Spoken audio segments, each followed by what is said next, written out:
Terus ada satu lagi namanya Jaya Elektronik. Ya, selamat pagi. Share screen ya.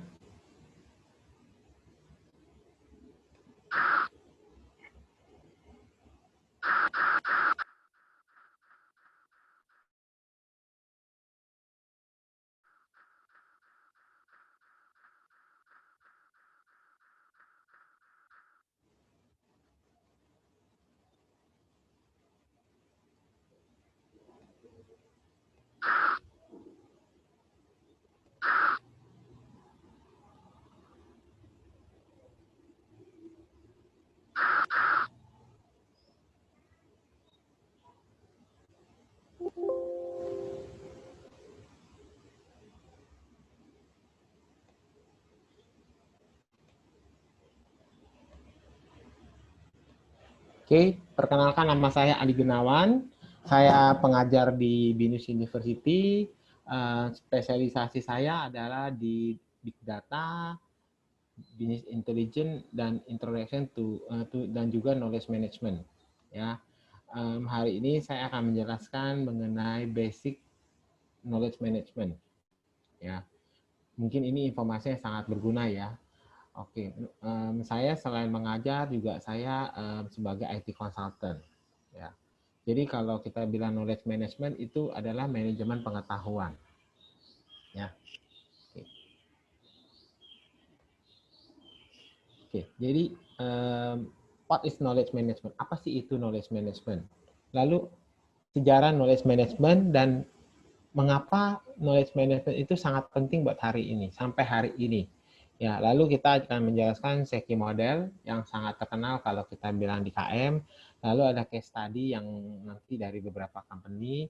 Lalu kita ada topik terakhir, kita akan ada activity dan kita melakukan diskusi. Ya, oke. Jadi banyak sekilas ya, pengetahuan itu sangat penting. Ya, kita contoh untuk sebuah perusahaan yang besar, ya kalau karyawannya banyak, itu tiap tahun kan pasti ada yang keluar, pasti tiap tahun ada yang resign, ya kan. Kadang-kadang kita tidak sadar, oh kita di perusahaan ini bergantung sama kita punya marketing director, ya, direktur keuangan, direktur marketing, ya kan. Mereka sangat handal, sangat bagus dalam memimpin perusahaan. Direktur marketingnya bisa mengelola omset dengan baik, ya penjualan sangat tinggi. Lalu direktur keuangan bisa mengelola keuangan dengan sangat baik, sangat efisien dan efektif. Suatu hari direktur marketingnya sakit, ya atau kita bilang resign, atau dia pensiun, atau lebih parahnya lagi worst case-nya dia pindah ke another company, dia pindah ke perusahaan yang lain. Perusahaan akan menjadi kehilangan kendali, ya, lost control, ya, dia akan kehilangan kendali, ya, perusahaan menjadi goyang, omset menurun, bahkan menjadi bangkrut atau bubar, ya, itu satu, ya. Kita di perusahaan itu banyak SDM, banyak resource, nggak di perusahaan kita, let's say organisasi, ya, kita banyak kok kayak guru-guru aja, ada guru yang potensial, ada dosen yang potensial, ya kan, yang bisa memberikan kontribusi yang baik, ya kan. Pada saat dia berhenti, dia resign, kita kehilangan aset yang berharga, ya, seperti itu. Oke, jadi the ability to manage knowledge, ya, is crucial in today's knowledge economy. Knowledge is being thought as a valuable commodity that is added in product, ya. Jadi kita bilang kalau kita main di knowledge management itu jadi special product, high tech product, seperti ke handphone, yaitu handphone itu adalah high tech product, ya kan, seperti itu, ya. Jadi embedded the tacit knowledge of highly mobile employee. Oke, jadi saya akan sedikit jelaskan satu kasus yang cukup menarik di klien saya, ya kan, itu restoran. Jadi restoran ini ada kepala gudang. Kepala gudang ini tugasnya adalah melakukan penerimaan bahan baku. Dia sortir sayur yang rusak, ya, buah-buahan, daging, dan sebagainya. Dia sudah bekerja belasan tahun, lulusan hanya SMP. Akhirnya ada masanya dia pensiun, ya kan, digantikan oleh seorang anak muda S1, ya kan. Tapi apa yang terjadi? ya kan?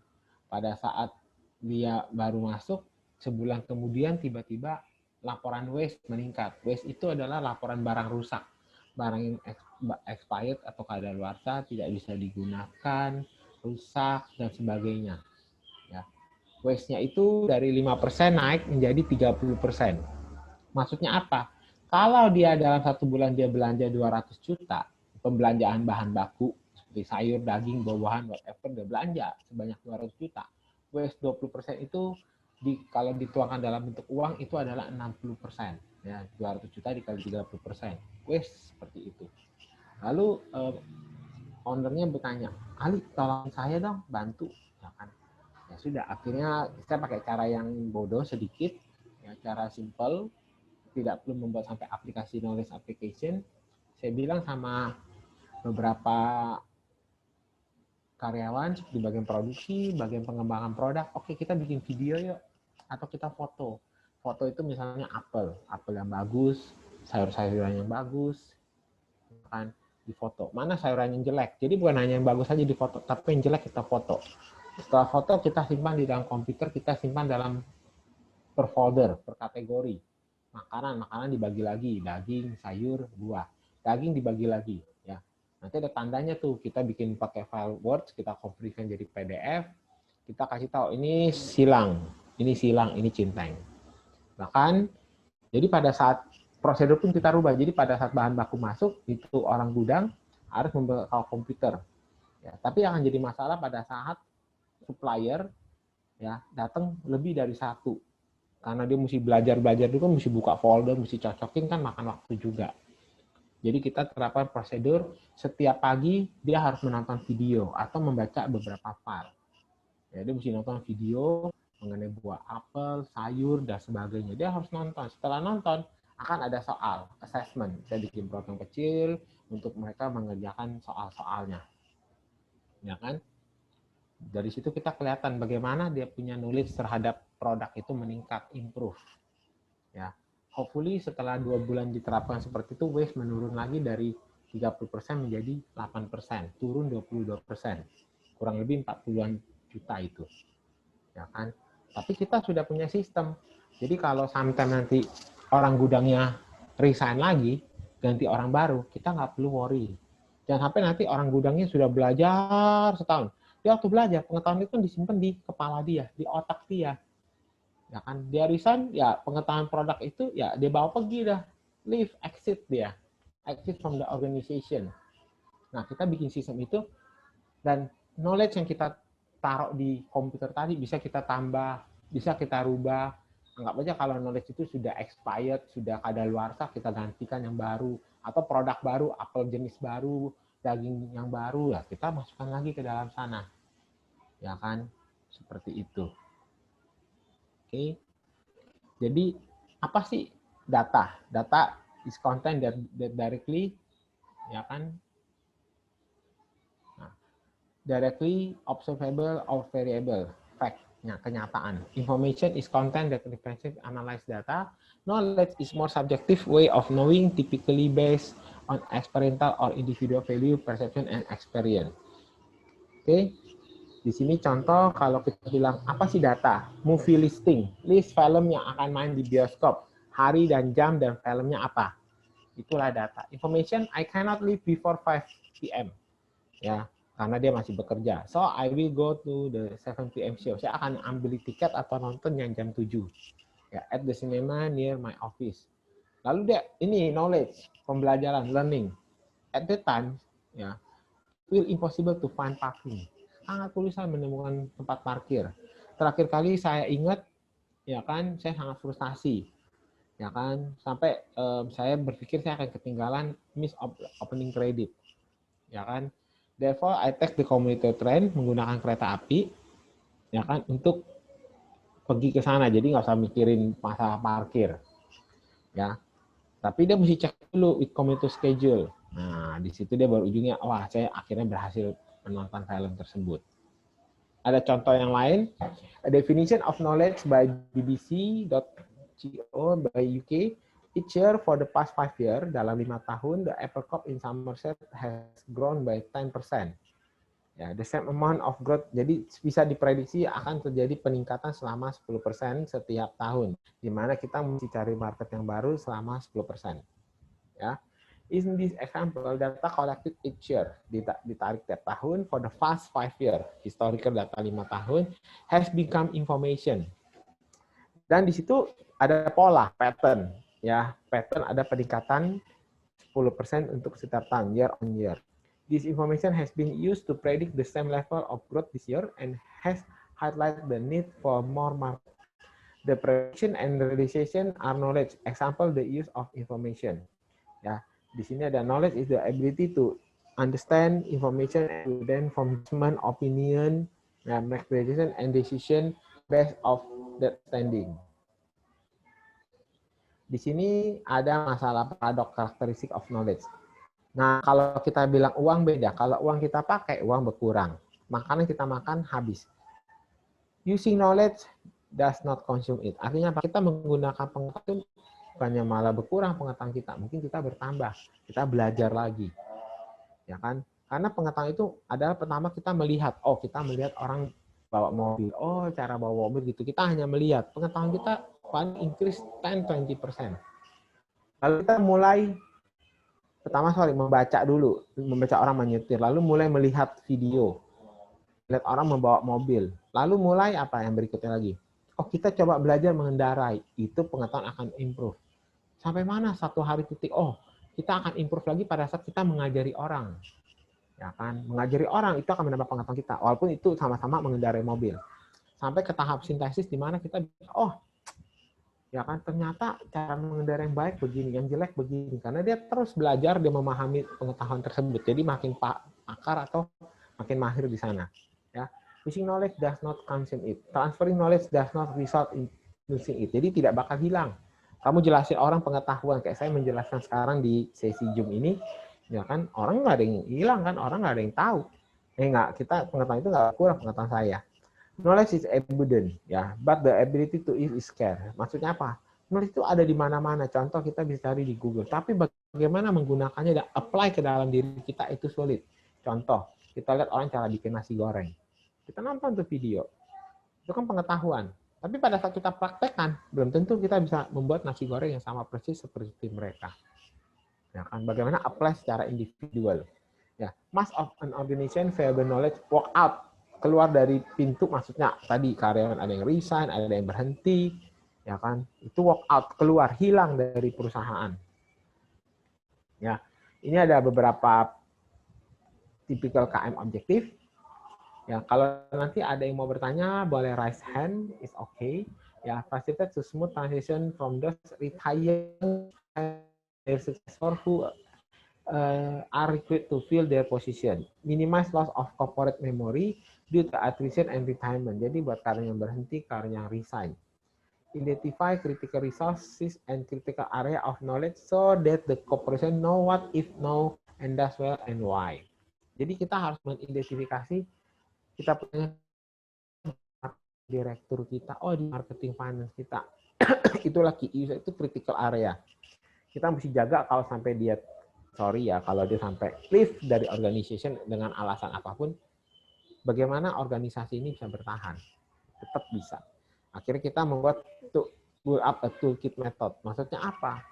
Ya kan, kayak tadi marketing director-nya kita mulai menganalisa bagaimana dia mengambil keputusan untuk menaikkan harga, memberikan strategi promosi, ya kan, membuka daerah baru. Nah, semua keputusan kita pelajari. Ya memang bukan hal yang gampang ya, tapi kita ada acuannya jadinya. Ada pola. Ya kan, kita melakukan interview ke dia, Bapak gimana nih cara mengambil keputusan kalau ini terjadi penjualan, ini Bapak menaikkan harga, Bapak menurunkan harga. Nah, dia kan bercerita. Nah, dari situ kita akan bikin seperti aturan main. Kondisi A, maka harga naik. Kondisi B, maka harga turun. Seperti itu. Ya. Jadi pengetahuan yang ada di otak dia, di kepala dia, kita translate dalam bentuk aturan main, sistem. Ya, kayak tadi yang saya jelaskan di restoran tersebut, kita buat sistem untuk menyimpan data-data produk. Ya kan? Pengetahuan di sana. Kita buat, kita create itu pengetahuan, waktu saya foto, saya rekam, ya, saya dokumentasi, lalu saya bikin per folder, lalu orang yang mengerjakan bisa mencari, mempelajari, bahkan harus melihat video untuk apa? Di-apply ke diri dia sendiri. Jadi dia makin cepat paham, dia nggak perlu baca lagi itu video, dia nggak perlu lihat lagi, cari-cari, ini ada yang datang tukang buah apel ya, coba lihat apel dulu, cari dulu, take time, ya. Oke. Some KM definition. Nah, mengidentifikasi pengetahuan, membuat dalam bentuk structure. Jadi bentuknya dalam bentuk tadi. Kita bikin dalam SOP, value. Leverage itu dibagi-bagikan. And share on organization. Dibagi ke seluruh organization. Contoh, kita di sebuah company ada 10 sales. Yang lain omsetnya cuma 200 juta sebulan. Sedangkan orang yang ke-10, ya kan, omsetnya ya itu bisa 1 M. Orang bilang, wah hebat banget dia. Kalau kita lihat dari top management view, dari kita lihat secara dari perusahaan yang benar, itu salah. Kenapa cuma dia jualannya bagus? Kenapa yang lain tidak? Apakah area dia dapat area basah? Nah, kita pelajari, oh ternyata cara dia menawarkan produk, cara dia mempresentasikan produk, cara memberikan harga, ya kan? Lalu dibuatlah video, dibentuklah working instruction, kalau menjual harus begini loh caranya. Di-apply ke 9 marketing yang lainnya. Tapi apakah semua marketing bisa? Ya kan? Nah, itu perlu coaching, assessment. Ya. Karena kenapa? Kalau marketing yang tadi menjual itu pintar, dia pintar ngomong, bisa melucu. Ya kan? Kita masa bilang di iklannya harus bisa melucu. Ya kan, bisa guyon, jokes. Sedangkan pas kita apply ke situ ada satu marketing yang memang tipenya nggak bisa ngelucu. Dia jualnya serius. Nah, bisa nggak seperti itu di-apply secara individu? Ya, oke. KM is a collaborative and integrated approach to the creation, ya, create, capture, menangkap, ya, organization, access and use and enterprise intellectual access. Capture itu jadi kita menangkap pengetahuan, kayak tadi kita melakukan interview, atau kita kasih contoh dah. Wah, ini tukang kue tiaw, bikin goreng kue tiawnya hebat banget, kita bikin video, ya kan? Kita bikin video waktu dia menggoreng kue tiaw tersebut. Wah, sampai kualitasnya diangkat tinggi-tinggi, apinya naik tinggi. Ya kan? Nah, kita foto, kita video. Lalu pulang kita nonton ulang lagi kita catat tuh, mulai kita konversikan. Ya, dalam bentuk structure. Pertama, kuali dia panasin dulu 15 menit. Lalu dia taruh minyak goreng sekian mililiter. Lalu dia mulai taruh bawang, taruh garam, habis nasi dituang, taruh kecap, dia aduk selama 5 menit. Nah, itu tuh mulai dibentuk dalam bentuk working instruction. Habis itu dapat, dia kasih ke koki yang lain. Oke, sekarang bikin kue goreng ini nih, panduannya nih. Nah, koki udah mulai baca dong. Oh iya, kuali dipanasin. Nah, seperti itulah. Ya, dites sampai ketemu yang pas gitu loh. Oke. Poin ketiga, KM consists of leveraging intellectual access to enhance organization performance dari Sankofi 2008. Ya. Lalu poin number 4, KM is a surprising mix of strategy, tools, and technique. Some of which are nothing new under the sun. Storytelling, memberikan cerita seperti saya, peer-to-peer mentoring, ya, and learning from mistake, belajar dari kesalahan, trial and error. KM is an information technology system that dispense organization know-how. Ya, seperti itu. Oke. Sampai sini ada yang mau ditanyakan? Oke, kalau tidak ada saya lanjutkan lagi. Ya. Semoga pada bisa memahami apa yang sudah diajarkan. Nah, di sini kalau kita bilang pengetahuan dibagi menjadi 2 besar. Tacit lawan eksplisit. Ya, tacit itu adalah pengetahuan yang ada di otak saya, benak saya, mentok orang itu dari market director, ya kan. Jadi susah dituliskan dengan kata-kata, ya kan. Difficult to put into word, text of drawing. Jadi kayak saya punya pengetahuan mengenai knowledge management, ya kan. Lalu eksplisit mulai di capture, difoto, dicatat, ditulis, direcord atau difoto, whatever sudah terbentuk. Ya, itu masih sudah difoto, tapi belum bentuknya dalam outputnya adalah working instruction. Seperti itu. Ya. Di sini sejarah mengenai knowledge management. Ya. Oke. Although the term knowledge management formally entered popular usage in the late 1880, ya, philosopher, teacher, and writer has been making use of many of the same technique for decades. Ya kan, knowledge sharing often took the form of town meeting, workshop, seminar, and mentoring session. Itu mentransfer knowledge ya kan. Well, ya tahun 38, never using the actual term knowledge management, described his vision of the world band that would allow the intellectual organization of the sum total of our collective knowledge. Kumpulan dari pengetahuan dari orang-orang cerdas. Drucker was the first coin the term knowledge worker. Lalu ada juga di Peter Senge, ada Dorothy Burton, lalu ada Nonaka Takeuchi. Ya, study how knowledge is produced. Ya, di sini kita bisa lihat sejarah knowledge management, penerapannya ke dalam perkembangan bisnis, usaha, ya mulai dari ya, sampai ke tahap personalization. Ya, personalization jadi kayak tadi, ya, di-apply ke dalam bentuk individu. Oke, di sini kita dibagi dua. Ada namanya intellectual capital dengan intellectual asset. Ya, intellectual capital is often made visible by difference between the book value and the market. Ya, itu namanya goodwill. Ya kan? Tapi kita juga ada intellectual asset seperti dosen, marketing director, finance director, itu adalah intellectual asset. Are represented by the sum total of what employee of the organization know and know how to do. Ya, oke. Example of intellectual capital, kompetensi, capability, and also the last one is technology. Tools, method required to produce certain physical result. Ya. Jadi kalau kita bilang ngomong manajemen, itu ada 3, dari operasional di bagian bawah, technical, middle management, dan strategic. Kalau di bagian technical biasanya dibutuhkan kompetensi. Strategic atau director, CEO, whatever ya, itu membutuhkan capability. Jadi kita bilang, oh Pak Presiden harus mempunyai kapasitas sebagai seorang presiden. Nah, kalau menteri harus mempunyai kompetensi yang sesuai. Nah, kira-kira seperti itu. Ya. Mengapa KM ya knowledge management important today? Ya, di sini ada gambar ya corporate amnesia. Ya kan, di situ ada gambar sejak bos-bos ya kan meninggalkan kita, ya kan, meninggalkan kita, perusahaan kita jadi goyang, jadi bermasalah, ya kan, itu cerita tuh mendiang ya.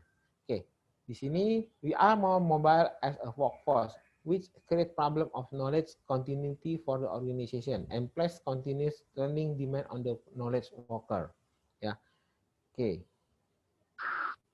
Nah, di sini keuntungan dari KM for individual, ya, oke, help people, ya ini secara individu ya, oke, help people do their job and save time through better decision making and problem solving.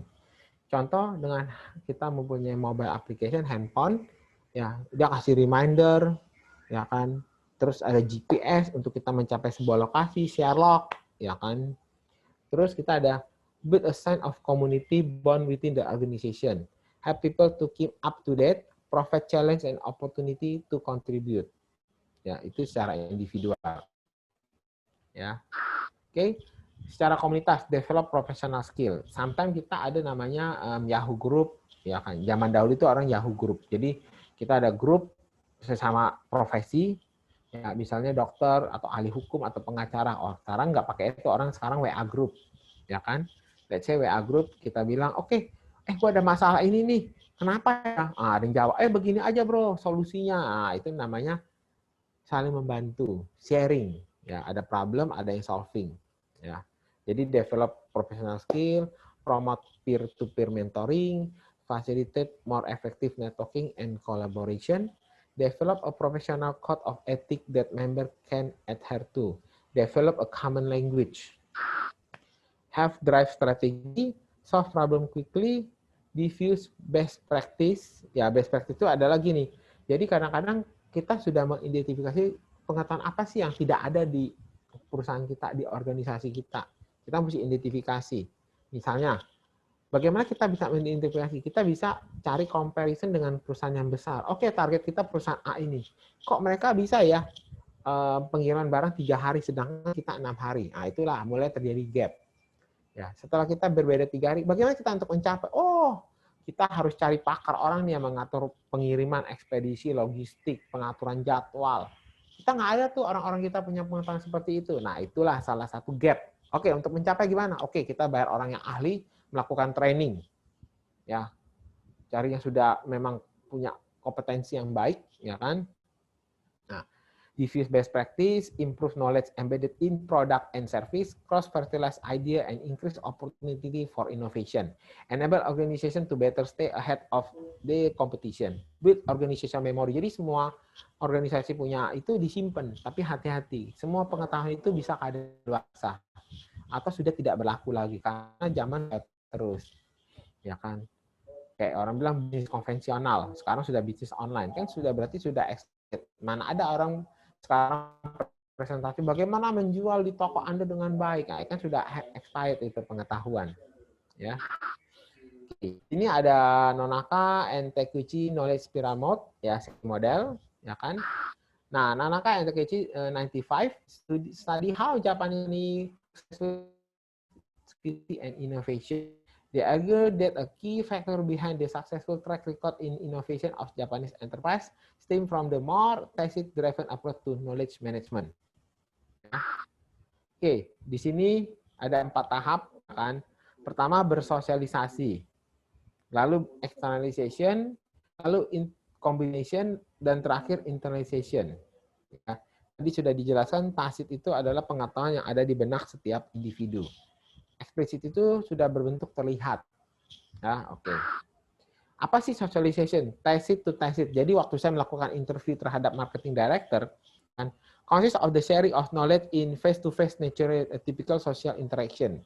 Ya, kita kumpul-kumpul sama teman-teman. Waktu kita kumpul kan mereka cerita, di sana ya kalau jualan, mereka jualnya caranya begini loh. Terus waktu, kamu kok pergi ke negara ini, enak loh seperti ini. Nah, kan pengetahuan itu berbagi.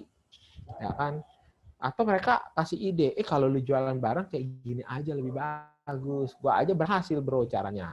Example like that lah ya. Brainstorming to come up with new idea, positive or mentoring interaction. Socialization is among the easy form, ya, to exchange knowledge, saling bertukar pengetahuan. Ya, kita ngobrol, sering ikut seminar, mendengarkan, motivator, kan bercerita mereka. Kita mendengarkan itu kita mendapatkan pengetahuan. Jadi tacit to tacit. Ya kan?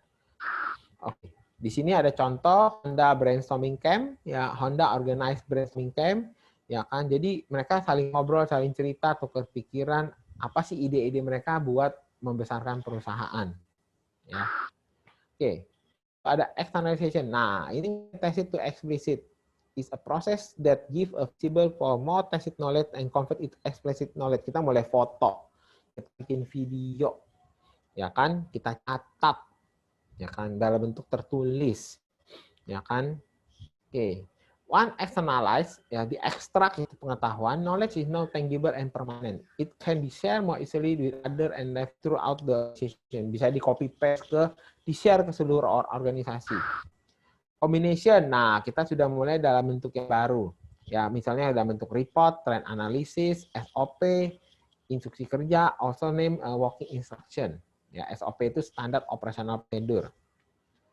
Lalu kita mulai internalization. Maksudnya apa? Mulai di-apply ke masing-masing orang. Oke, you pengganti marketing director ya. Coba ini, sudah jadi nih. Kamu pelajarin, kamu terapkan dalam pekerjaan kamu sehari-hari. Ya, di-embedded. Ya. Kan? Nah, di sini dia mesti learning by doing. Nggak segampang itu. Kayak kita belajar masak aja. Kita udah nonton video orang masak, ya kan? Kita capo, dia masukin garam, masukin gula. Kan kita waktu masak, kita juga mesti latihan kan, kita mesti belajar juga, ya kan, learning by doing. Kita mesti belajar kan, ya kan. Once new knowledge has been internalized, it is used by employee who broaden it, extend it, and reframe it within their own existing tacit knowledge base. Ya, nah, yang jadi masalah itu bisa di-apply ke secara merata, itu ada tekniknya. Karena kita juga mesti lihat orang pengetahuannya adalah standarnya apa, dia S1 ya, oke, dia punya pengetahuannya yang tambahan dia mengenai yang ngerti. Nah itu juga mempengaruhi bagaimana sifat dari karakter orang tersebut. Makanya waktu kita membuat pengetahuan ini menjadi internalization, ya kita harus melakukan error sebelum kita apply ke seluruh orang. Oke, kita ada, 5 karyawan dulu kita tes nih. Ya mungkin yang paling IQ-nya rendah kali, I don't know ya. Dites dulu. Oke, nih kita sudah jadi nih documentation. You belajar ya. Coba praktekkan. Kita tes seminggu, 2 minggu, sebulan, ya kan. Kita lihat. Terus mereka bilang, aduh gue masih belum ngerti nih poin ini. Kita improve. Sampai, oke ya, kita tes lagi ke panelis yang kedua, oke nih ya, coba mereka belajar, wah lebih cepat mengerti. Setelah itu jadi sempurna, baru kita lempar, kita blast, kita taruh di cloud, kan zaman sekarang sudah teknologi, kita taruh di forum, kita taruh di server, ya kan, terus karyawan yang bersangkutan, yang memang di bidangnya, di bagian finance bisa melihat, di bagian marketing bisa melihat, dia how to sell, how to analyze your finance report misalnya. Kita cari, wah ada panduannya. Oh, seperti itu. Ya, jadi di transfer itu nggak segampang itu. Jadi dari kita melakukan interview, ya kita proses, kita catat, kita buat dalam bentuk SOP, kita trial and error sampai bisa di-apply ke banyak individu. Ya, seperti itu. Lalu di sini ada sedikit cerita mengenai case study. Ya, oke. Di sini Texaco, ya dia membuat satu forum atau aplikasi bernama PeopleNet, merupakan knowledge management yang dibuat Texaco untuk sharing knowledge antar pegawai. Ya, sistem aplikasinya mirip seperti sosial media, ya medsos, like Facebook, also like Instagram, ya where people ya mempunyai profil masing-masing beserta knowledge yang mereka miliki. Nah kita tag, kalau kamu tahu LinkedIn ya kayak gitu. Dia punya pengetahuan masalah keuangan, masalah perpajakan, dia ngerti mesin, dia mengerti masalah bea cukai, ya kan. Next, kita tandain, dengan kita tandain gitu di dalam organisasi pada saat Ali nih karyawan baru, saya butuh nih pengetahuan mengenai keuangan, saya bisa cari di dalam internal. Oh si ini punya pengetahuan. Jadi kita nggak perlu capek-capek, jangan bos setiap kali, siapa ya di perusahaan ini yang ngerti keuangannya? Siapa yang ngerti di sini ya? Wah, kita mesti cari-cari lagi. Ya kan, itu dia punya, kalau kita kayak main game, ya dia punya kemampuannya bisa sihir, bisa bermain pedang, bisa panah, bisa naik kuda. Ya kan? Nah, itu kan kemampuan. Terus ada nilainya, dia punya kemampuan tempurnya berapa tinggi, kemampuan pedangnya tinggi, tapi kalau naik kudanya rendah misalnya. Panahnya rendah. Nah, ini panahnya tinggi orang lain, tapi kudanya tinggi, tapi pedangnya rendah, misalnya seperti itu. Ya kan? Setiap pegawai yang butuh knowledge sharing akan mencari di PeopleNet. Setelah melihat keyword apa yang mereka cari, knowledge itu akan muncul beserta dengan orang yang memiliki knowledge tersebut. Jadi setiap pegawai dapat mencari orang yang tepat untuk sharing knowledge, untuk brainstorming, untuk kepikiran. Ya, seperti itu. Dia masukin, tanya, aku ada masalah seperti ini. Jadi tanya pada orang yang tepat, bukan asal nanya, siapa yang tahu nih, siapa yang tahu nih. Ya kayak kita nanya di jalan aja, kalau kita tanya kan asal nembak. Ya kan? Bapak tahu nggak jalan ini di mana? Oh, saya nggak tahu. Saya bukan orang daerah sini. Kan satu-satu kita tanya. Ya kalau beruntung dapat, ya kan? Awalnya Ericsson menerapkan knowledge sharing dengan cara membentuk grup antar pegawai yang akan berguna untuk diskusi dan sharing. Lalu Ericsson menggunakan sistem database Oracle, ya kan, yang bernama Organic. Ya, oke. Pegawai diminta untuk mengisi form untuk profil dari masing-masing pegawai. Ketika pegawai membutuhkan expert dari permasalahan yang mereka hadapi, mereka dapat melakukan searching di Organic, dan pegawai yang mereka pilih akan di-email Organic untuk merequest bantuan, help, open ticket. Ya kan? Email yang dikirim oleh antar pegawai akan di-tracking oleh software, dan jika pegawai lain ingin bergabung, maka email tersebut akan dijadikan thread untuk pegawai lain dapat berdiskusi. Ya, oke. Di sini JP Morgan Chase, ya mereka menggunakan Introspect sebagai sistem knowledge management mereka. Kegunaannya ada untuk memfilter ratusan business plan yang diterima untuk investasi setiap bulannya. Sistem tersebut memungkinkan untuk menghindari duplikasi, screening, dan melihat proportion yang mirip yang telah perusahaan terima. Lihat, ini sama organisasi untuk bekerja. Ya. Lalu perusahaan ini menggunakan sistem, ya ini Thomas and Beth, sistem kompetisi antar pegawai untuk melihat siapa yang bisa menyelesaikan suatu problem. Ini digunakan sebagai motivasi diberikan poin. Ya. Perusahaan ini juga menggunakan SAP sebagai knowledge management mereka. Kegunaannya yaitu untuk men-track history dari pegawai beserta riwayat knowledge mereka untuk menentukan siapa pegawai yang cocok untuk menyelesaikan suatu permasalahan. Ya. Oke, kita contoh di Indonesia di Bank Mandiri pada tahun 2005, Learning Center Bank Mandiri menyelenggarakan pelatihan, ya, Training Knowledge Management Awareness. Learning Center Bank Mandiri bergerak dari level manager, tepatnya kepala seksi, section head, dan mulai bergerak memberikan training ke mereka memakai time flow, yaitu people business, proses cost. Dari situ ide terkumpul dan memunculkan sharing di setiap unit kerja. Itulah langkah awal penerapan knowledge management di Bank Mandiri. Ya, oke. Lalu ada penghargaan Mandiri Excellent Award. Ya, penghargaan ini diselenggarakan setiap tahun untuk menjaring unit kerja terbaik di bank tersebut. Untuk mendapatkan Mandiri Excellent Award, setiap unit kerja harus memperoleh nilai sekitar 500 poin. Ya, jadi poinnya ada tuh. Jadi mereka memberikan ide, mereka memberikan usulan apa yang bisa meningkatkan efisiensi yang ada di perusahaan. Jika mereka berhasil, mereka terapkan dan berhasil bisa di-apply ke seluruh unit-unit yang lainnya. Seperti itu. Ya. Lalu agar efektif dan efisien, materi sharing harus relevan dengan pekerjaan di unit masing-masing. Walaupun hasil pelatihan tidak langsung mempengaruhi performa unit kerja, tetapi budaya sharing knowledge memberikan pengaruh positif di organisasi. Pasti, ya kan? Nah, memberikan pengaruh yang positif di organisasi. Dengan adanya sharing, semua jadi terbuka satu sama lain. Agar kegiatan sharing terjadi secara alami dan sukarela, penugasan sharing secara formal pun diminimalisir. Ya, oke. Sekarang selesai acara, apakah ada yang mau bertanya dulu mengenai manajemen pengetahuan? Oke, kita lanjutkan. Saya akan buka videonya, semuanya bisa menonton. Ya.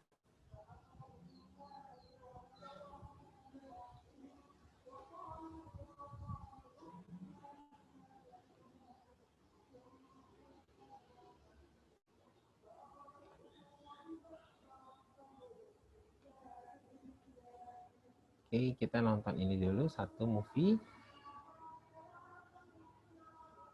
Bentar, saya share dulu.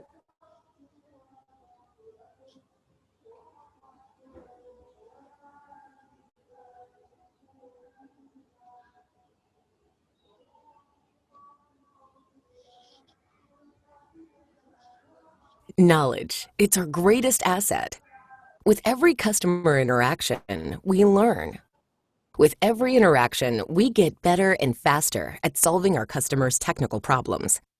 And with every interaction, we get closer to providing the best possible customer experience.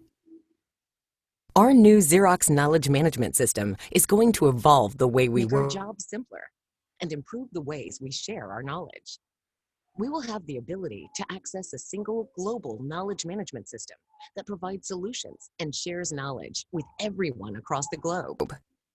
We'll be able to capture, manage, and share knowledge from every unique technical issue and use that information at every step of the customer experience. This is critically important because we value the technical skills and experience inherent in our people and will use it to benefit everyone. We'll also be able to fully integrate new tool sets and technologies to deliver knowledge in your channel of choice, when and how you need it. And it's going to be easy to use, so we can focus on what we do best, solving our customers' problems. Just imagine what this new Xerox Knowledge Management System will offer. A customer service engineer in San Francisco captures knowledge from an on-site visit and can immediately share his or her findings with colleagues across the globe, essentially solving once for many. But let's not stop there. The customer service engineer not only shares his information with his or her colleagues, but also with all levels of escalated support, as well as our engineering community, so we all get better at what we do. Where appropriate, we can move knowledge back to prior levels, our global contact centers, and even our customer online self-service website to enable even faster resolution. Not only will this allow us to respond to our customers in their time of need, but also incorporate what we learn into better product design from the start. Think about the power in that. It's a brand new knowledge-based world, and we've got everything to be excited about. World-class support, delivering productivity and efficiency for our customers. Welcome to the world of knowledge-centered support. Just another way that Xerox Connect Advantage Services is creating a better customer experience. Oke, sudah pada menonton? Ya.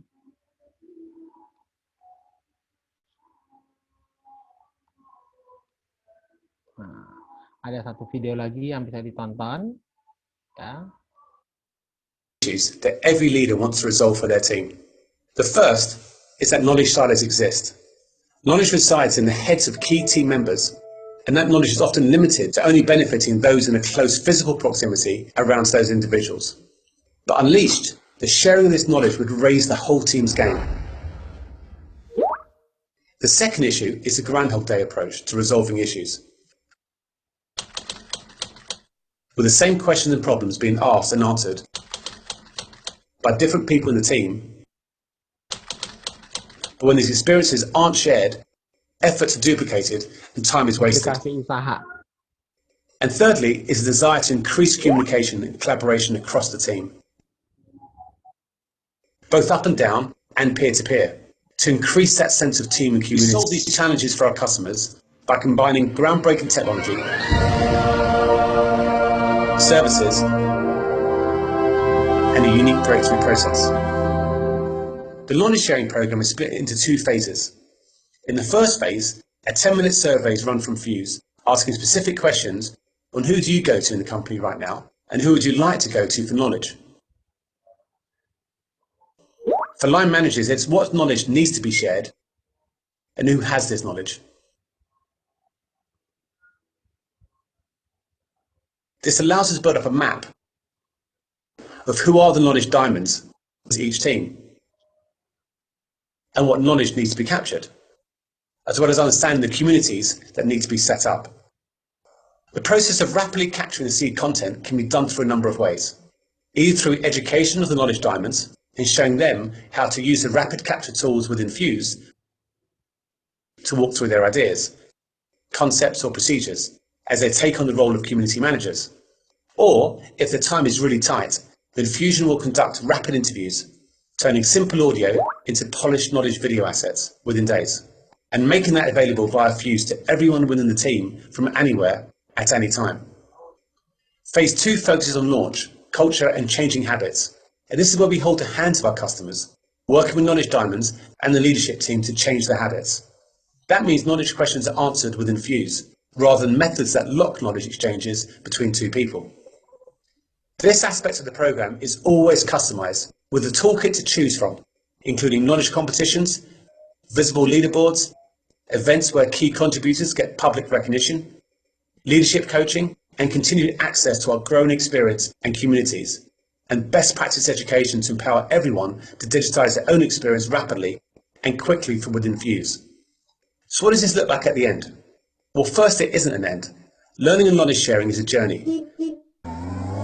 But for our customers that are on this journey, the expert knowledge is fluid rather than siloed. We've seen an up to 20% productivity gain in these key individuals, as they're not being asked the same questions over and over. And most importantly, they're now fully recognized for their contribution to the business. And the team benefits as they're more connected, more engaged, and as a rising tide carries all ships, so does a team whose knowledge and experience is now available to the whole team.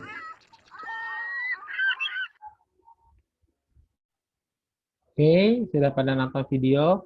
Kita ada sedikit sharing. Saya harapkan saya sudah membuat linknya di tablet, ya, di Padlet.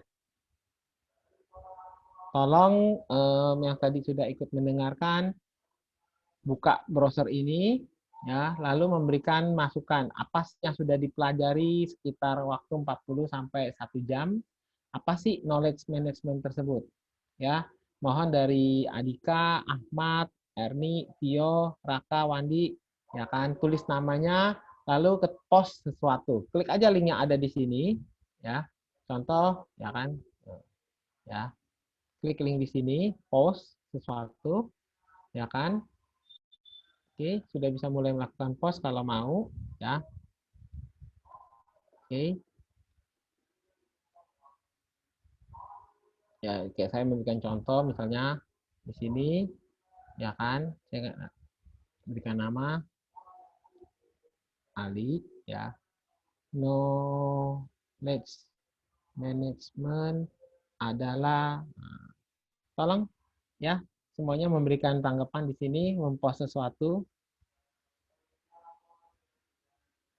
Wah, pada malu-malu semua ya sepertinya. Halo?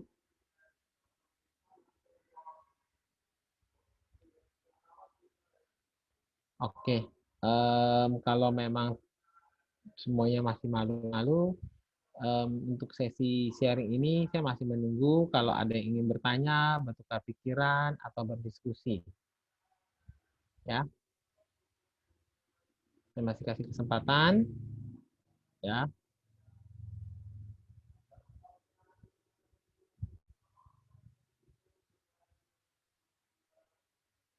oke. Kalau memang tidak ada, waktu saya juga selesai. Topik ini akan dilanjutkan oleh teman rekan saya Pak Hengki Ong, ya, untuk melanjutkan pembicaraan mengenai knowledge management. Pak Hengki, silakan, waktu dan tempat dipersilakan.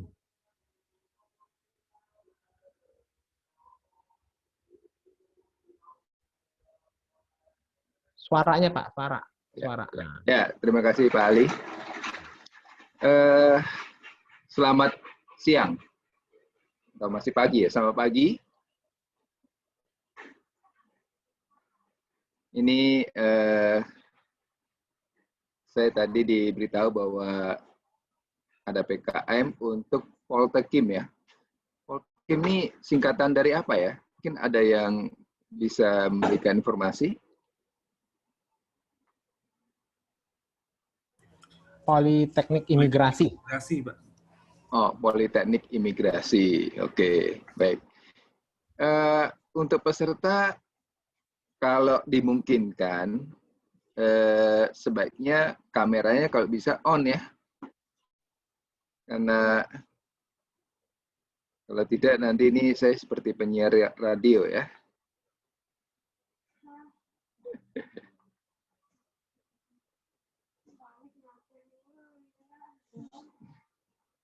Oke,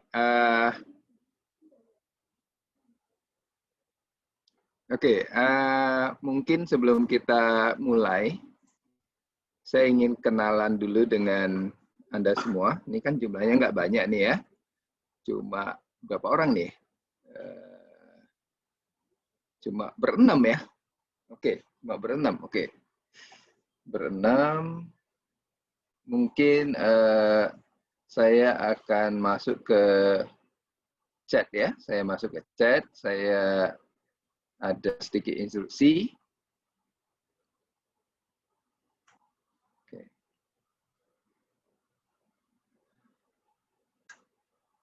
Nah, Anda ini kan di Politeknik Imigrasi. Nah, saya ingin mendengarkan tentang knowledge ya. Tadi kan udah di-sharing sama Pak Ali tentang knowledge ya.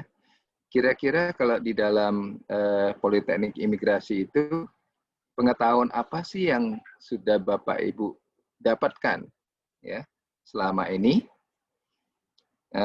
Bapak Ibu bisa buka di browser ya, Slido ya, namanya slid.to ya.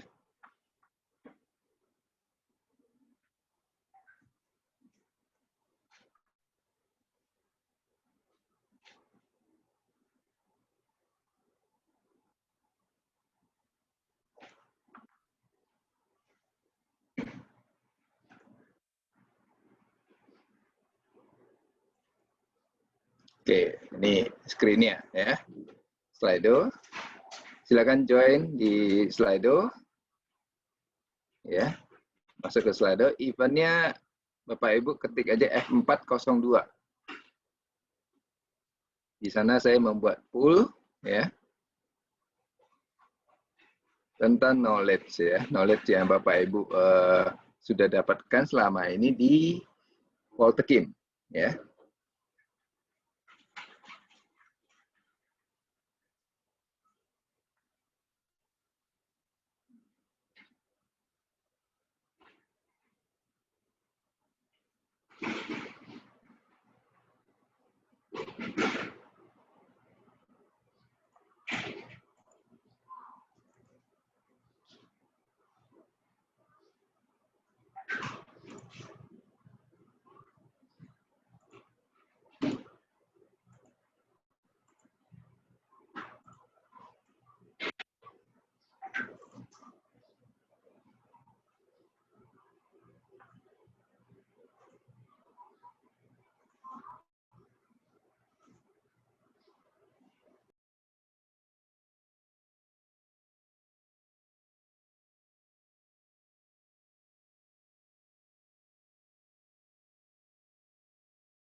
Ya, silakan Bapak Ibu, saya tunggu.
masalah teknis, ya.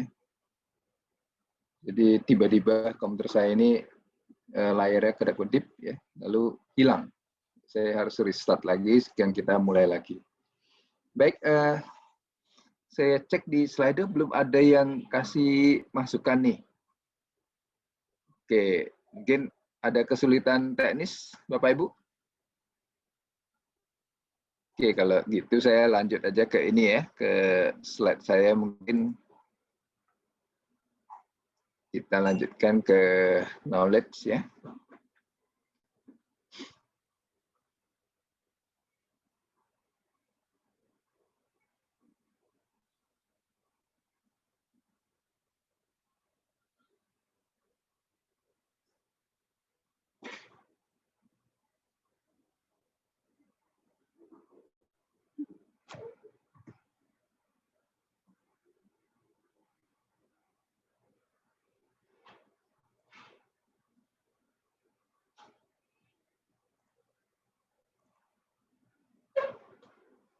Ya, saya kira bisa lihat ini ya,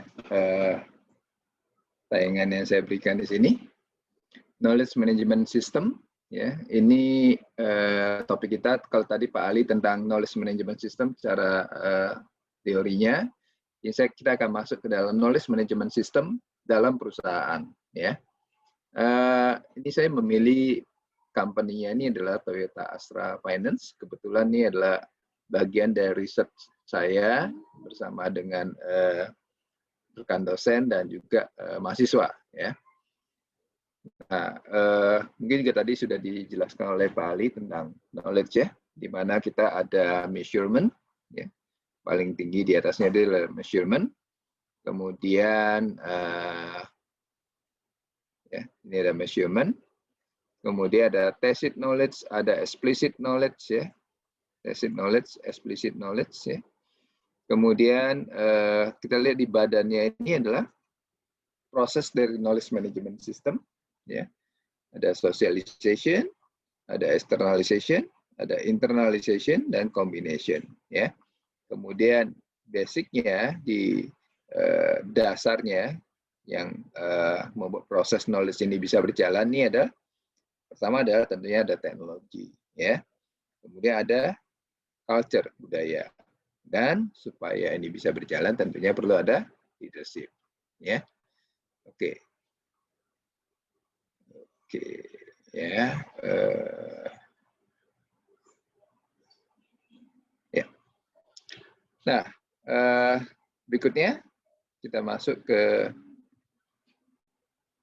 ini ada satu ungkapan yang mengatakan bahwa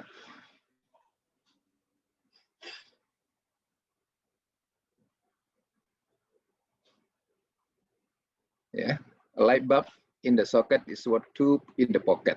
Ya, ini dari Bill Wolf. Jadi artinya adalah satu buah lampu yang ada di tempatnya dan nyala itu lebih berharga daripada dua lampu yang ada dalam kantong. Ya.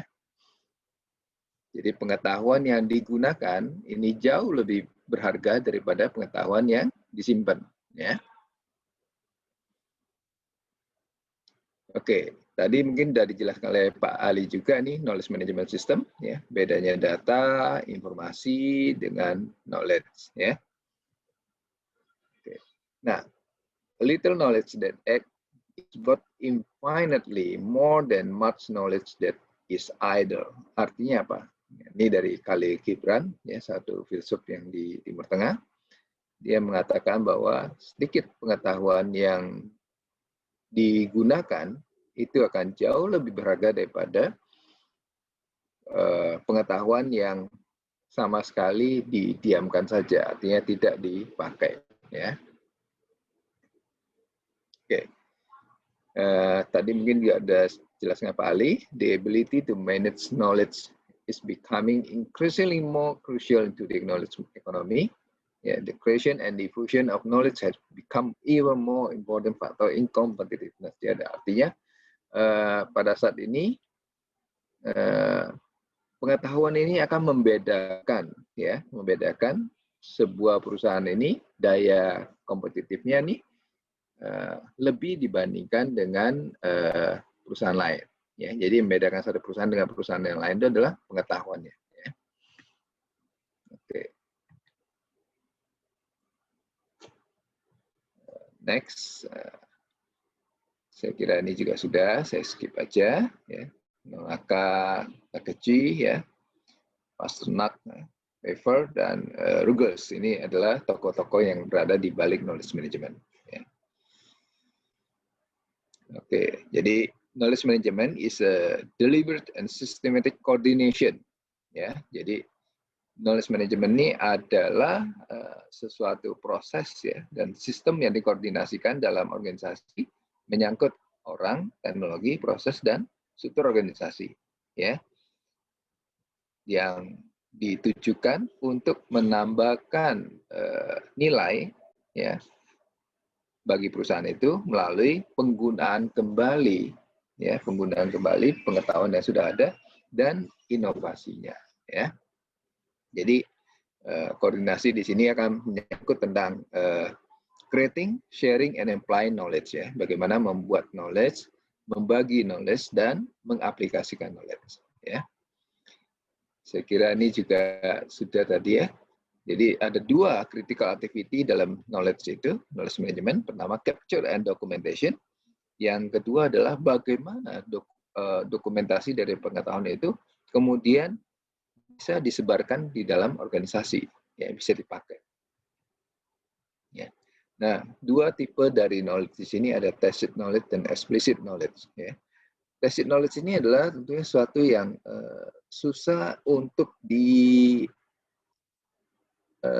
mungkin dimasukkan dalam bentuk kata-kata ya. Kalau explicit itu sesuatu yang memang disampaikan dalam bentuk teks ya, bisa dalam bentuk audio ya, bisa dalam bentuk gambar ya. Jadi sifatnya bisa dilihat. Tapi kalau tacit ini adalah pengetahuan yang sifatnya tidak kelihatan ya. Nah, saya ambil contoh tuh misalkan kalau di imigrasi itu mungkin saya bisa ambil contoh. Oh, mungkin suatu saat Bapak Ibu akan terlatih bahwa suatu Bapak Ibu melihat orang yang datang itu, Bapak Ibu bisa mengetahui, oh ini kelihatannya imigran gelap nih, ya. Kelihatannya ada masalah dengan izin tinggal di Indonesia ini, ya. Dari tingkah lakunya aja Bapak Ibu bisa tahu. Ya mungkin itu dalam proses yang mungkin puluhan tahun, ya. Nah itu contoh dari tacit knowledge, ya. Jadi kalau kita lihat di sini, pengetahuan kita itu sangat sedikit sekali yang kelihatan. Ya, jadi kalau Bapak Ibu tidak pernah bicara, Bapak Ibu tidak pernah membagikan dokumen, Bapak Ibu tidak pernah share sesuatu melalui sosmed, maka tidak ada yang tahu tentang pengetahuan apa yang ada di Bapak Ibu. Ya, jadi tacit knowledge itu sebagian besar ada di kita. Bisa berupa pengalaman, bisa berupa pemikiran, bisa berupa kompetensi, ya, bisa berupa komitmen ataupun perbuatan, ya. Oke, tadi mungkin sudah kita lihat banyak tentang tacit knowledge ya dan explicit ini. Bedanya apa sih? Contohnya apa saja sih? Ya, tacit knowledge itu adalah ability to adapt, ya, to deal with a new and exceptional situation. Ya, jadi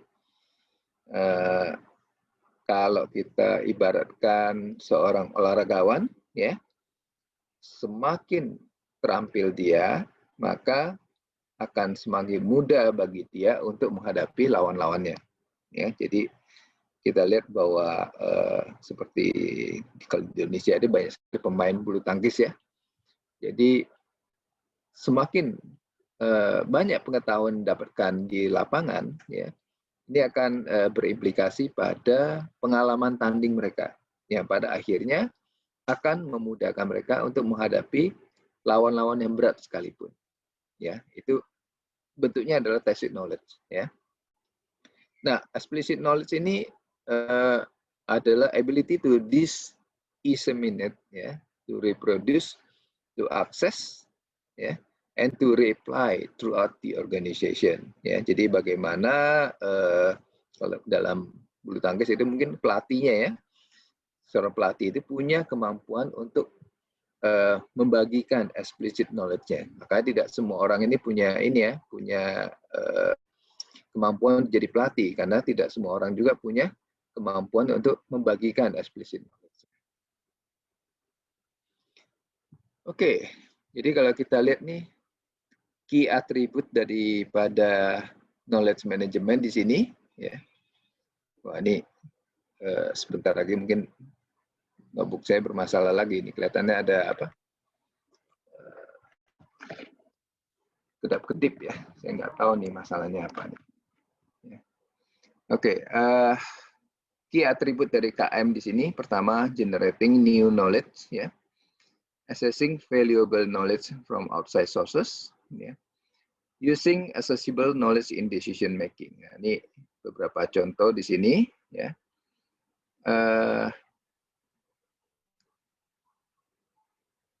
Jadi membuat suatu knowledge yang baru, ya, ini bagian dari key attribute dari KM, ya.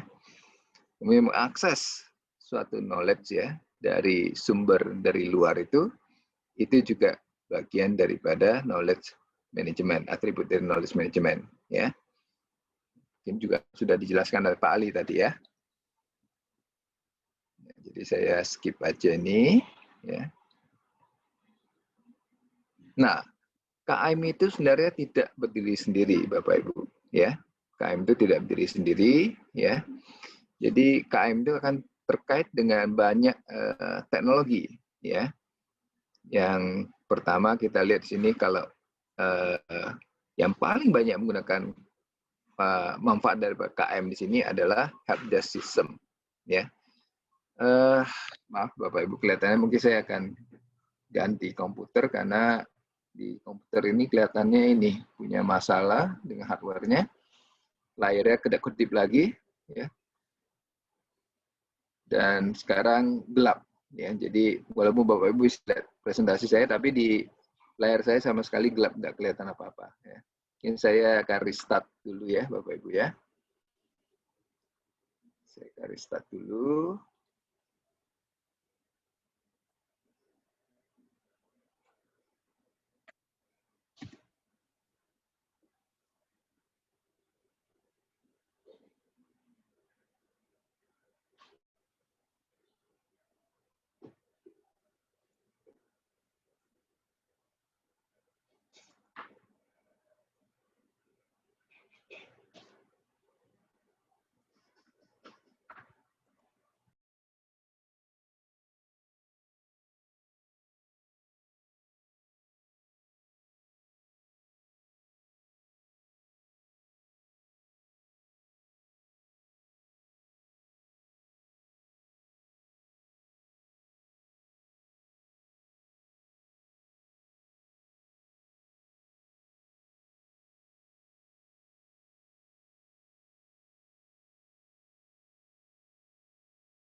Ya, Bapak Ibu, saya kembali lagi. Sebentar.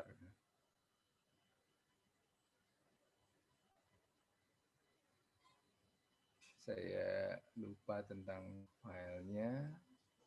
Saya ambil file saya dulu ya. Sebentar Bapak Ibu ya.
Saya tidak bisa share screen ya.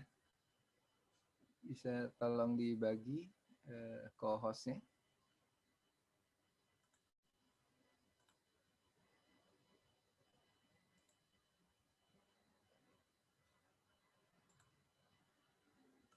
Kenapa Pak Hengki? Nggak Nggak bisa bisa share ya? screen, Pak Ali. Nggak bisa share screen ya? Belum dapat ini ya. Bapak kirim ke saya aja Pak via WA Pak. Nanti saya share di sini Pak. Ya udah bisa Pak. Oke. Silakan. Oh, udah bisa. Oh, udah bisa. Oke. Oke.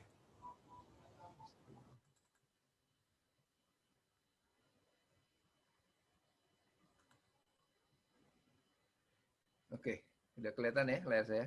Saya lanjutkan tadi sampai mana ya?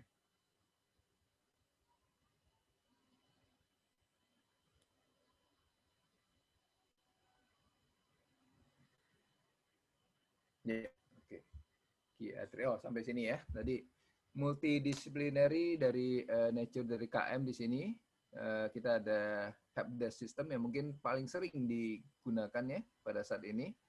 Karena di dalam helpdesk system ini banyak sekali pengetahuan daripada mereka yang bertugas di helpdesk system memanfaatkan pengetahuan untuk menangani problem-problem yang disampaikan kepada mereka ya. Kemudian ada cognitive science ya. Cognitive science ini adalah berkaitan dengan bagian dari artificial intelligence juga ya. Ini ada technical writing, AI ya, kemudian web technology ya. Kemudian ada collaborative technology ya, organizational science ya. Macam-macam ya, sampai ke decision support system ya. Oke. Kita lanjut sini. Nah, kenapa knowledge management system itu menjadi penting ya? Yang pertama adalah globalization of business ya. Jadi organisasi pada saat ini itu menjadi semakin mengglobal ya. Mereka beroperasi pada berbagai lokasi, bisa di berbagai daerah ataupun malah negara ya. Menggunakan bahasa yang berbeda dengan kultur yang berbeda-beda juga ya. Nah, kemudian di sini yang kedua adalah berkaitan dengan organisasinya. Organisasi yang maju adalah organisasi yang selalu belajar, ya, selalu berubah, ya.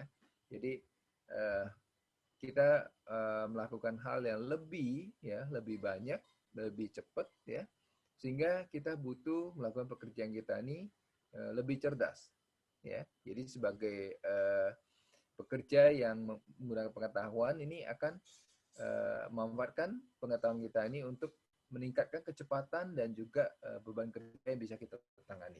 Ya. Nah, kemudian ada namanya corporate amnesia. Ya, ini juga buat KM ini penting. Kenapa?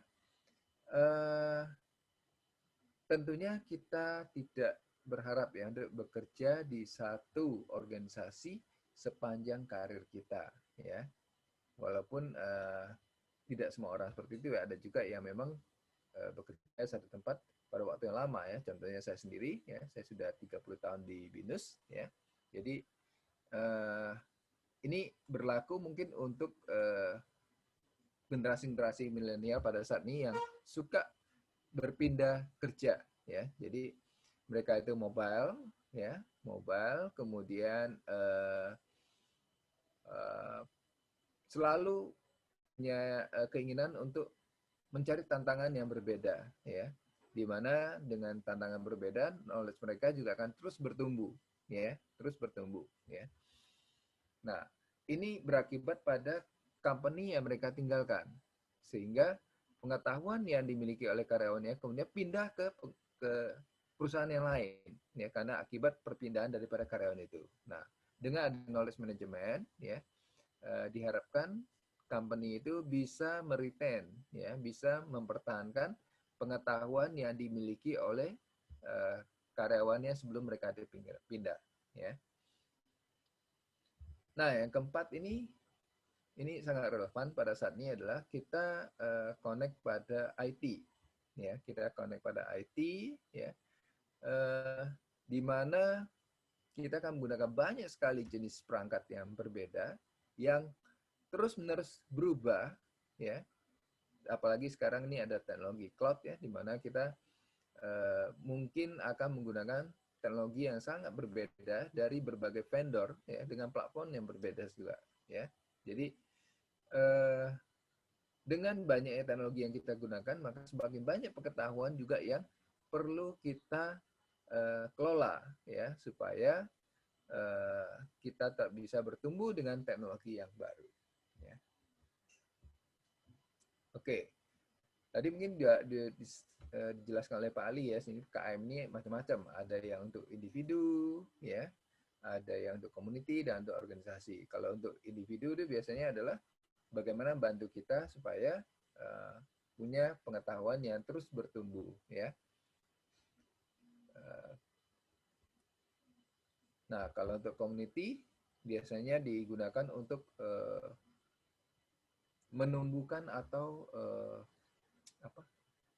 membagi pengetahuan kita ini dengan orang-orang dengan komunitas yang sama, ya. Jadi misalkan kalau di asosiasi kedokteran, mereka mungkin akan saling sharing ilmu, ya, sehingga dokter-dokter itu punya update tentang pengetahuan tentang medis yang terbaru, ya. Nah, untuk organisasi sendiri ini juga punya manfaat bagaimana mereka membangun strategi yang berbeda, ya, membangun strategi yang untuk menghadapi tantangan yang di depan, ya. Kemudian juga untuk menyelesaikan masalah dengan lebih cepat, ya. Kemudian juga bagaimana mereka mengembangkan pengetahuan mereka terkait dengan produk maupun layanan yang mereka berikan, ya. Jadi fungsi dari KM di organisasi ini adalah untuk memungkinkan organisasi itu tetap selangkah lebih maju dibandingkan dengan kompetitornya, ya. Dan juga KM ini juga akan membangun memori daripada perusahaan itu, ingatan dari perusahaan itu, ya. Nah, di sini saya ingin sharing sedikit tentang riset yang saya lakukan bersama dengan Pak Saifam Pri, ya, dosen di manajemen, ya, dan bersama dengan satu mahasiswa bimbingan saya. Ini di Toyota Astra Financial Service, ya. Jadi kalau dari namanya mungkin Bapak Ibu bisa membayangkan ini adalah layanan keuangan daripada Toyota Astra yang tentunya berkaitan dengan penjualan kendaraan bermotor, ya. Nah, mereka punya 32 cabang di seluruh Indonesia, ya. Kemudian untuk melayani pelanggannya, mereka punya 5 call center, ya, 5 call center, ya. Nah, Anda bisa bayangkan bagaimana mereka dengan 5 call center, ya, 5 karyawan call center, 52 karyawan customer service, walk-in and telepon, mereka melayani 32 cabang di seluruh Indonesia, ya. Nah, penelitian ini dilakukan sekitar 5 tahun lalu, tahun 2015, ya. Mungkin sekarang sudah berkembang lebih besar lagi, ya. Nah, di sini yang akan kita risetnya adalah kategori pelayanan. Sini ada informasi, keluhan, dan permintaan, ya.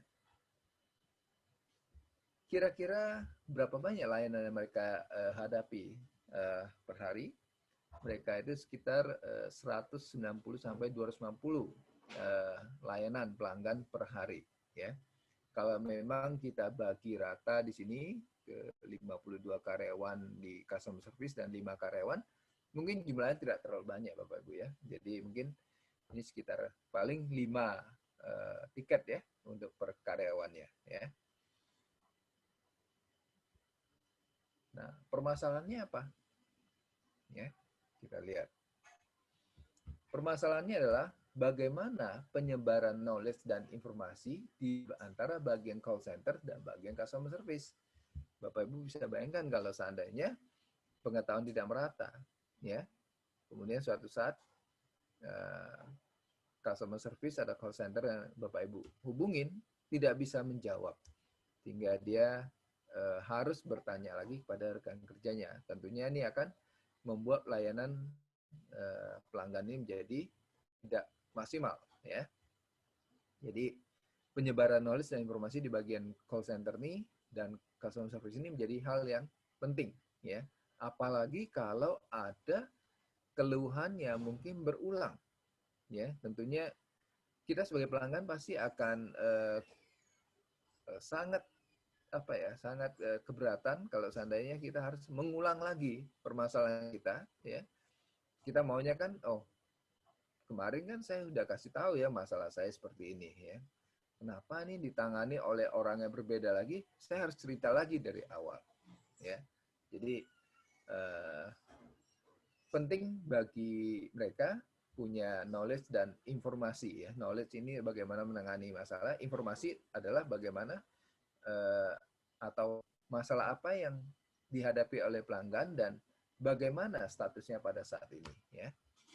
Nah, hal ini tentunya akan berpengaruh pada sistem penyimpanan knowledge dan informasi di antara bagian call center dan bagian customer service, ya.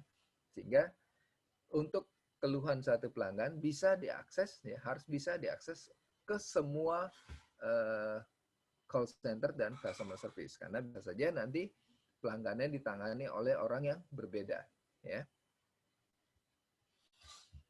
Nah, kita menggunakan sini analisis Inushook, ya, fokusnya pada SECI, ya, socialization, externalization, combination, dan internalization, ya.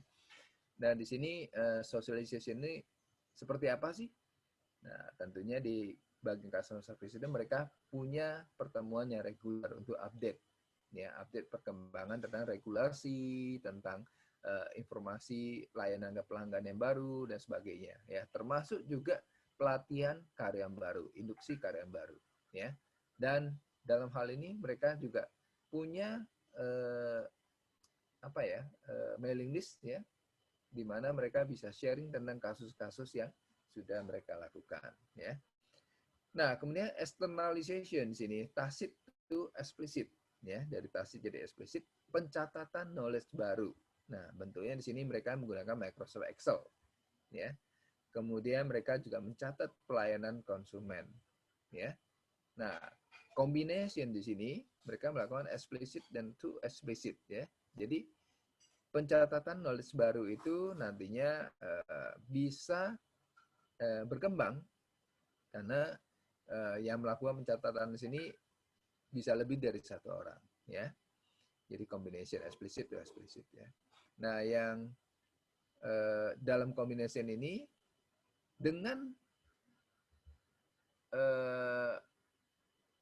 penggabungan dari beberapa pengetahuan yang mungkin disampaikan, ya, dicatat, itu bisa menciptakan suatu pengetahuan baru, ya. Jadi 1 tambah 1 di sini tidak sama dengan 2, tapi harusnya lebih besar daripada 2, ya. Itu di combination.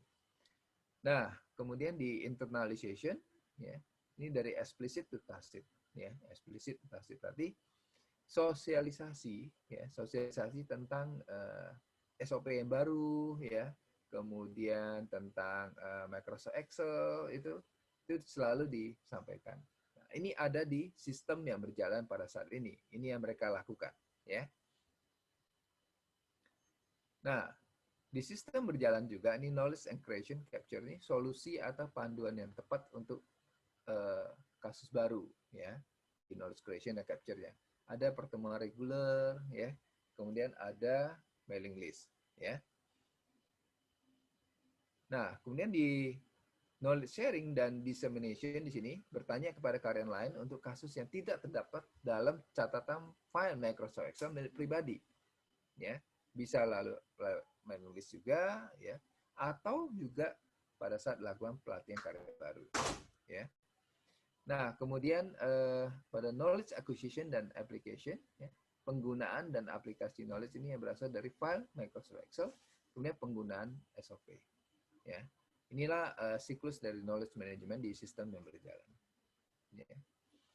Oke, nah, solusi yang diajukan, ya, pertama adalah persebaran informasi dan knowledge yang tidak merata, ya, tidak merata. Kita berikan kemudian ada masalah lain adalah sistem pencatatan yang tidak tersistematisasi, hilangnya pengetahuan. Inilah 3 masalah yang ada, ya. Solusinya apa? Yang pertama, kita mengajukan adanya knowledge repository, ya. Kemudian case management untuk kasus yang sama, yang berulang, maka kita catat sebagai satu kesatuan. Ya. Kemudian dokumen manajemen, ya, dokumen yang bisa dipakai untuk berbagai case yang berbeda, kita manage dengan baik, ya, sehingga kita tahu bahwa untuk kasus ini dokumen apa yang digunakan, ya. Minutes of meeting di sini, ya, kemudian di sini beberapa hal yang terkait dengan notulen rapat ini dicatat juga, ya. Dan training modul, ya, ini semuanya kita jadikan jadi bagian dari solusi untuk memecahkan masalah yang ada, ya.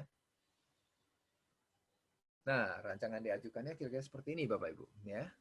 Untuk knowledge dan creation di sini ada pencatatan dalam form. Ya, selain itu ada solusi atau panduan yang tepat untuk kasus baru. Ya, ada pertemuan reguler juga, ya, supaya knowledge creation dan capture ini bisa berjalan secara sistematis. Ya. Nah, pada saat knowledge sharing, ya, knowledge sharing melalui fungsi create di masing-masing feature, informasi dan knowledge akan tersebar melalui sistem knowledge management. Ya. Dan yang terakhir ini knowledge acquisition and application, pengguna informasi dan knowledge dalam sistem knowledge management. Ya. Nah, kesimpulannya di sini seluruh knowledge-nya ada pada bagian call center, ya, dan bagian customer service akan terintegrasi dalam satu penyimpanan yang terpusat. Ya. Knowledge yang tersimpan akan tertata rapi dengan sistem penyimpanan yang tersistematisasi. Ya. Nah, disarankan juga, ya, pada kesempatan lain, ini riset ini bisa dilanjutkan, bisa dikembangkan, ya, peningkatan kualitas dalam sistem pencarian, ya, terdapatnya analisis dan perancangan sistem keamanannya, ya, memungkinkan integrasi sistem knowledge management dengan database dari suatu sistem inti, ya, terdapatnya manajemen risiko, terdapatnya manajemen perusahaan, penerapan sistem insentif, ya, jadi memang kita lihat di sini supaya sistem bisa bertahan, ya, knowledge-nya bisa bertahan terus di sini, pencatatannya, diseminasinya, ya, sistemnya bisa tertata. Perlu juga ada sistem insentif, ya. Nah, oke. Jadi seluruh bagian daripada presentasi hari ini saya adaptasi dari Dawkir, ya. Ini satu teori tentang knowledge management, ya, tahun 2011, ya. Ini terima kasih juga kepada Melanie, ya, bimbingan saya dengan Dr. Sabam Prichandra, ya, atas kontribusinya pada studi kasus ini. Ya. Baik, terima kasih, ya, atas perhatian Bapak Ibu sekalian. Ya. Demikian presentasi saya, ya, tentang knowledge management system pada perusahaan. Ya. Dalam hal ini adalah tentang Toyota Astra Finance, ya.